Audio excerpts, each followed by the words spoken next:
2 tahun gak nyanyi sebetulnya. Lebih bagus Mas Once sebetulnya, tapi nggak apa, mungkin masih ada sisa sedikit skillnya.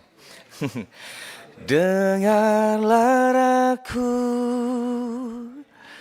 suara hati ini memanggil namamu, karena separuh aku dirimu.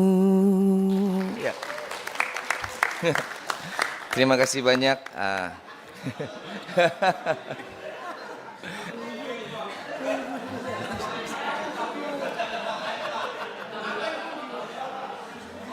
Tadi apa yang kita masukin tadi kan? Oke, silakan.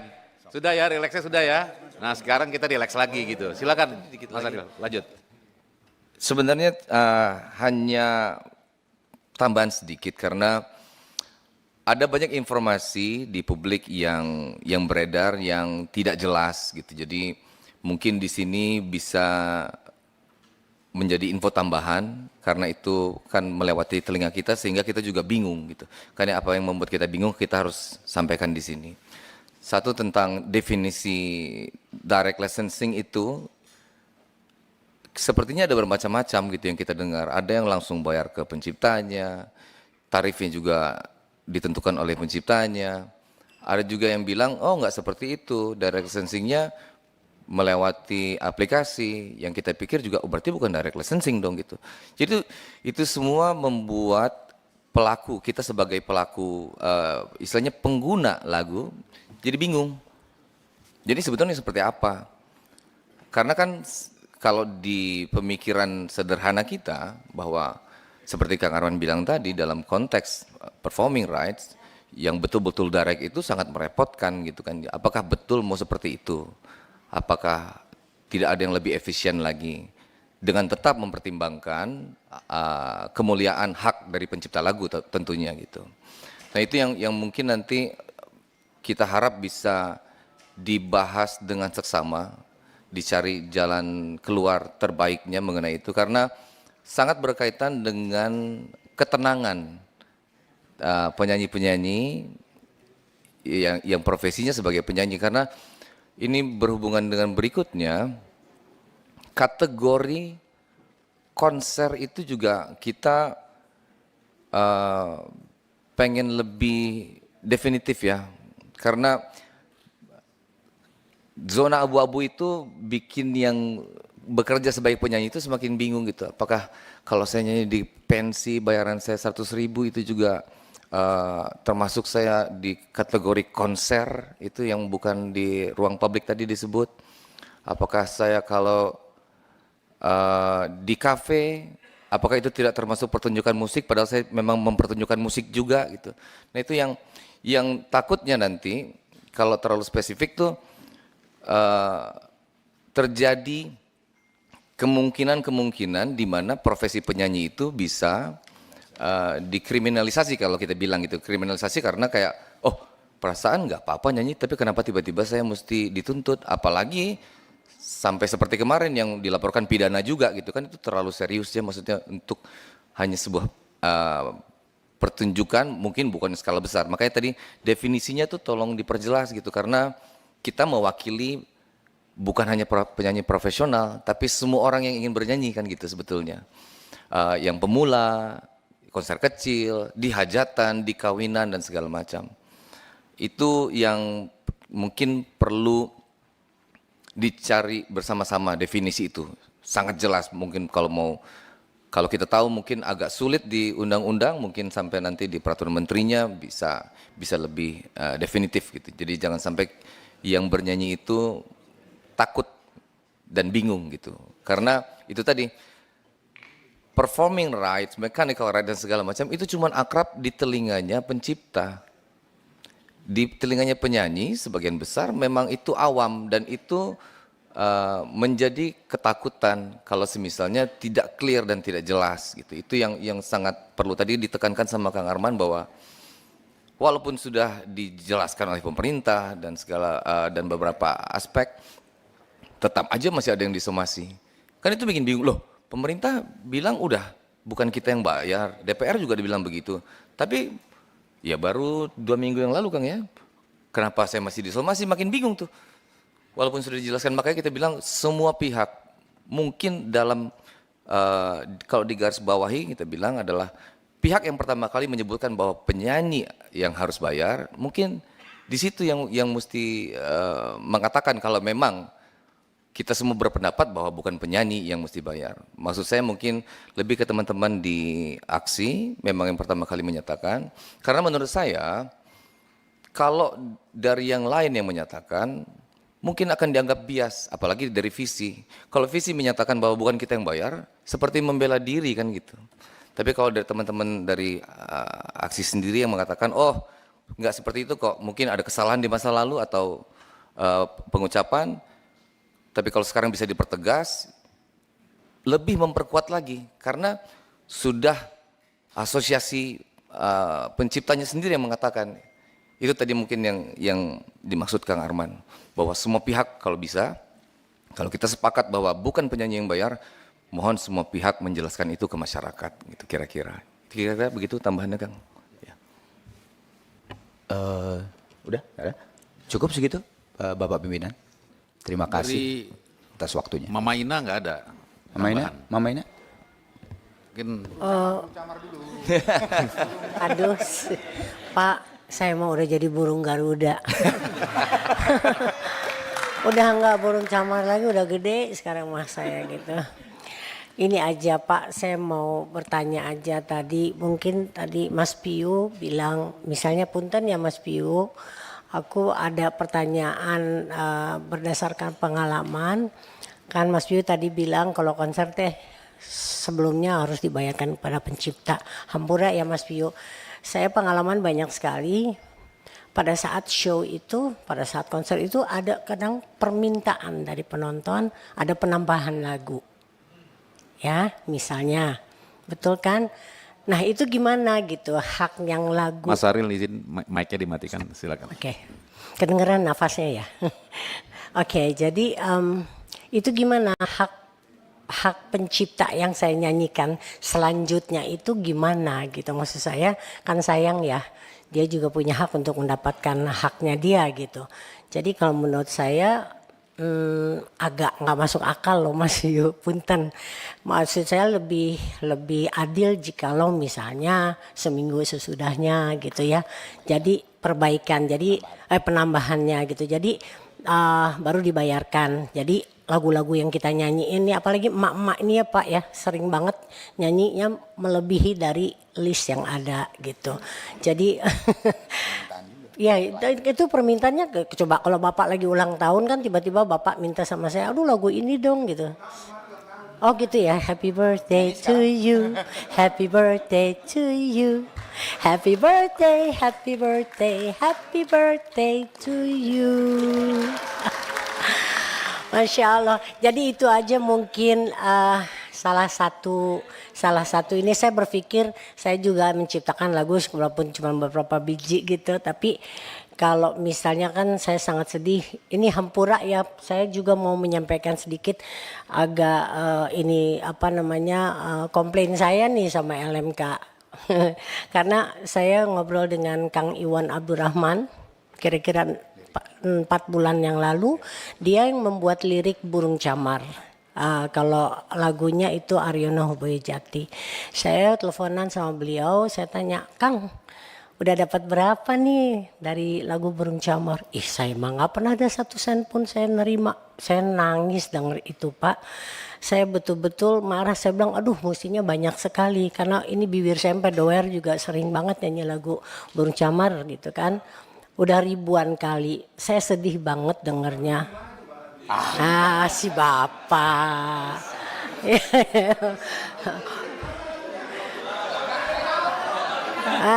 Enggak ya. Enggak ada yang tahu lagunya. Masya Allah, pakai bayar enggak nih?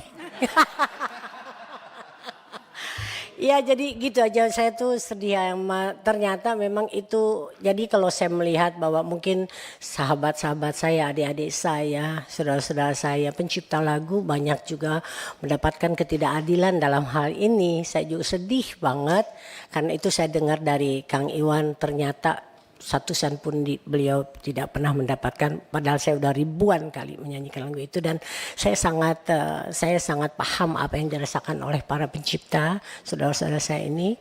Dan saya yakin bapak-bapak, ibu-ibu semua di sini bisa membantu untuk merevisi, misalnya ada suatu hal yang harus direvisi dalam undang-undang. Saya yakin bapak-bapak, ibu-ibu bisa melakukan untuk kesejahteraan semua pihak. Itu jadi Burung Cemara jadi nyanyi. Benar ya, bayar ya Pak. Oke.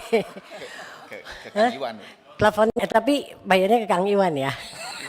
Oke. Burung camar tinggi melayang bersautan di balik awan, membawa angan-anganku jauh meniti bui, lalu hilang jauh di lautan.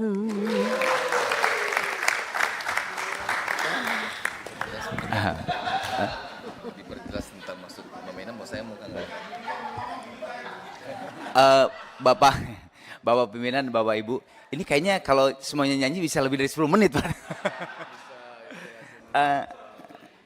Mungkin sebelum Judika sama Fadli. Oh, Judika. Sebentar. Judika ngomong kali. Kang, saya tambahin. Kenapa Pak? Sebelum Kenapa? Judika ngomong, Ariel mau nambahin dulu bentar ya. Iya, silakan Ril. Silakan Ril. Gue tambahin bentar. Nyanyi lagi dia. Mungkin mempertajam apa tadi yang dimaksud oleh Mama Ina, bahwa kita pengennya tetap dihargai haknya pencipta, tapi agak sedikit luas lah gitu. Jadi karena pada saat pelaksanaan di lapangannya tidak bisa se-straight itu tentang bahwa harus sebelum pertunjukan udah beres semuanya. Maksudnya ada beberapa event yang bermacam-macam ragamnya, wedding, cafe, gathering, yang bisa apa istilahnya memberi song list itu fleksibel, bisa nambah gitu. Nah, kalau kita terlalu strict, kan ada lagu-lagu yang seharusnya bisa menjadi uang gitu, potensi uang, jadi malah gugur gitu. Maksudnya gugur karena aturan yang ketat jadi nggak bisa dibawain dan segala macam. Nah, itu kan sayang ya. Sedangkan itu maksudnya kita juga kemarin ngobrol, oh memang nggak oke juga sih kalau misalnya panggung itu kan lebih gampang dihitungnya. Mungkin kalau disamakan dengan performing rights yang lain mesti nunggu per 6 bulan atau per 1 bulan, mungkin jadi kelamaan juga. Tapi ya mungkin bisa 1 minggu setelah gitu kan lebih masuk akal. Sangat jauh berbeda dari setahun sekali dengan 1 minggu setelah pertunjukan. Tapi setidaknya memberikan nafas ataupun kesempatan untuk lagu-lagu yang tadinya tidak ada di list tapi ternyata bisa dibawakan dan menjadi uang gitu kira-kira. Jadi itu yang tadi yang mau ditekankan. Jadi ada sedikit fleksibilitas sehingga lagu itu ramah sekali untuk semua orang bisa dinyanyikan. Karena kan lagu itu sangat berfungsi kalau sudah dinyanyikan, kalau masih di kertas dia belum terdengar gitu. Jadi itu juga mesti dipertimbangkan gitu kegunaan dari lagu itu gitu. Tapi tetap harus menghormati hak penciptanya. Kira-kira begitu tadi tambahannya. Silakan Bang Judika nyanyi 20 lagu.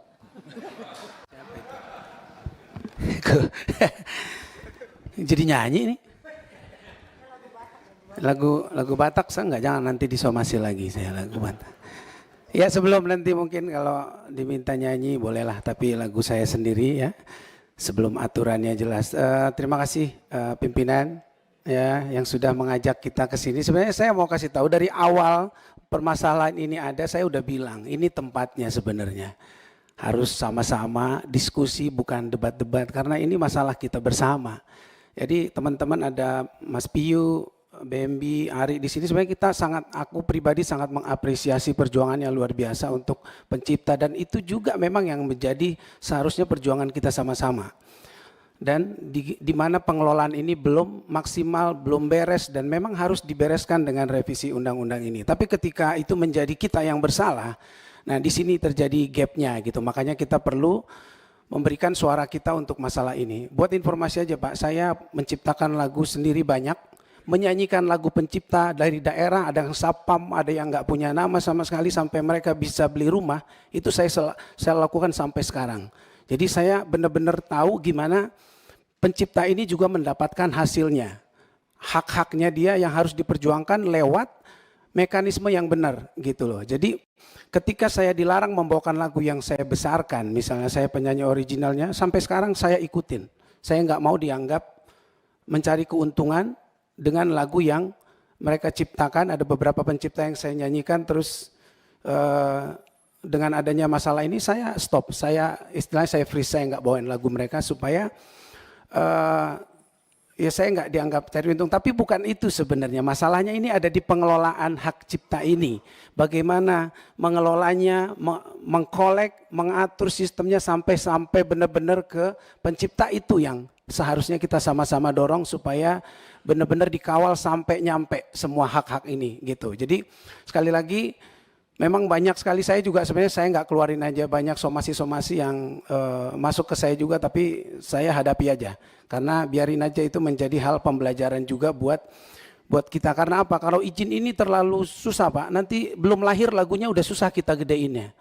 Gitu. Artinya kalau saya sebagai pencipta lagu, tujuan saya adalah lagu itu dikenal. Begitu lagu ini terkenal dan mempunyai hak ekonomi, saya kejar hak-hak saya. Hak ekonominya, hak moralnya nggak boleh terganggu.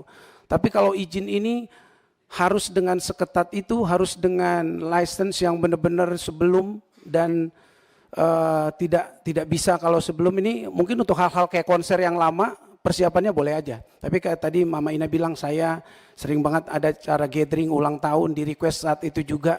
Kalau kita kalau harus telepon dulu sama penciptanya, kapan lagunya dibawa, dan sebenarnya kan itu kalau kita pedagang lagu rugi, lagunya tidak dibawakan. Ketika penyanyi membawakan lagu, sebenarnya dia sedang berdagang lagu-lagu itu. Karena memang yang bayar dengan persepsi undang-undang yang kita tahu itu penyelenggara. Ketika kita bawakan, dia harus mendapatkan hak ekonominya. Itu yang harus dibuat regulasinya sama teman-teman semua yang ada di sini, dan kita tidak bertentangan sebenarnya secara itu. Tapi kalau kita kemarin dibilang maling, nah ini yang kita nggak mau Pak. Nggak mau lagi dengan revisi undang-undang ini kita menyanyikan lagu teman kita yang tadinya teman, kita jadi penjahat tiba-tiba. Jadi saya juga punya lagu yang orang minta izin sama saya nggak bisa kelola sendiri. Karena saya juga, ya gimana satu Indonesia saya mau izinin satu-satu, akhirnya nggak kepake lagu saya. Nanti kalau saya bilang free aja bawain juga saya salah, seperti orang tidak mendukung teman-teman yang berjuang untuk hak cipta. Jadi menurut saya yang paling penting adalah regulasi, mekanismenya di undang-undang itu benar-benar dibikin semuanya dikawal sampai semuanya aman, semuanya suka, dan memang itu yang terbaik. Itu aja Pak. Terima kasih. Lagu saya itu lagu galau semua Pak. Tak pernahkah kau sadari, akulah yang kau sakiti. Engkau pergi dengan janjimu yang telah kau ingkari. Oh Tuhan, tolonglah aku, hapuskan rasa cintaku. Aku pun ingin bahagia walau tak bersama dia. Ini kalau dengar suaranya dianya LMKN kayaknya ini. Saya pencipta nyanyi gini aja saya seneng Pak, kalau semua happy gitu Pak. Apalagi saya dapat hak ekonomi saya, kan pasti lebih bagus Pak.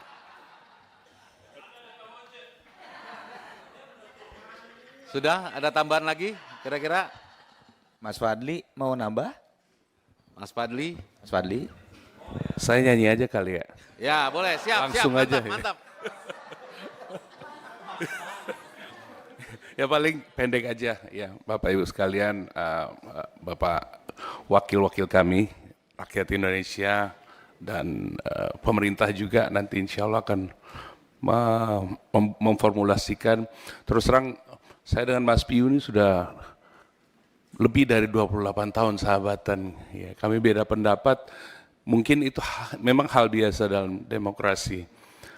Tapi yang kita memang berhati-hati banget, persahabatan kita ini jangan sampai terganggu gara-gara hal tidak adanya kepastian hukum dan tidak adanya transparansi. Ya, kita ini mau saling mendengar kok. Kita ini bersahabat, penyanyi, pencipta lagu, pemain band semuanya. Jadi ini saya nyanyi buat rancangan untuk revisi undang-undang hak cipta yang ideal bagi semua stakeholder dan shareholder. Boleh ya? Cek. Terang saja aku menantinya, terang saja aku mendambanya, terang saja aku merindunya, karena dia.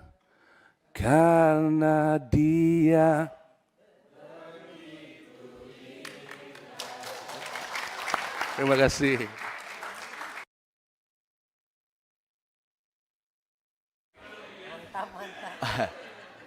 Ariel mau nutup? Silakan. Kalau Ariel mau nutup. Ya, Oke.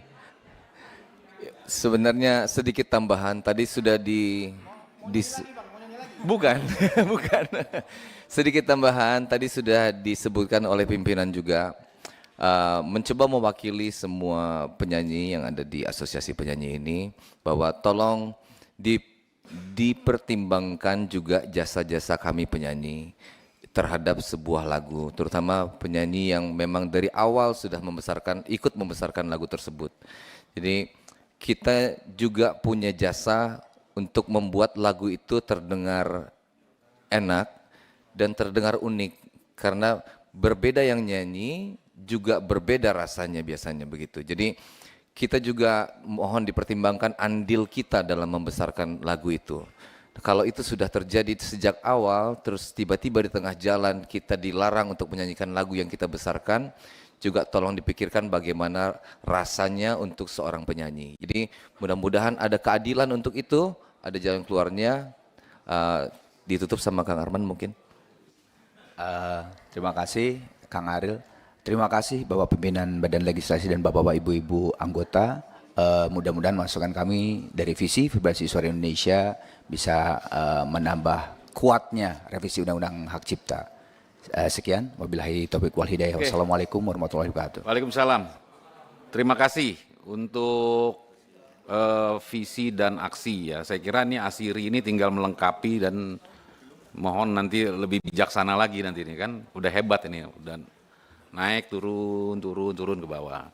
Jadi saudara-saudara sekalian narasumber dan kita semua anggota keluarga besar Balek harus kita sadari Pak ya, bahwa adanya peristiwa hukum terkait dengan dispute ya antara penyanyi dengan cipta. Saya pikir kita harus sadarkan diri kita sama-sama. Jangan melihat apple to apple, head to head, antara akhirnya memisahkan diri yang mana pencipta, yang mana penyanyi. Padahal sebenarnya yang menyebabkan terjadinya dispute itu akibat kekosongan hukum, Pak. Bukan akibat kehendak daripada penciptanya, bukan kehendak daripada penyanyinya. Nah, saya kira mulai hari ini, tadi Mas Fadli menyatakan sahabatan sama Mas Piu, persahabatan itu harus tetap dilanjutkan. Karena yang rugi kita bangsa Indonesia. Sehingga tidak menghasilkan hasil ciptaan-ciptaan sebagaimana idaman kita yang selama ini pernah punya momen-momen tertentu. Ya, cukuplah sudah. Ahmad Dhani dengan Once, ya. Tapi ini yang Bapak Ibu, ini yang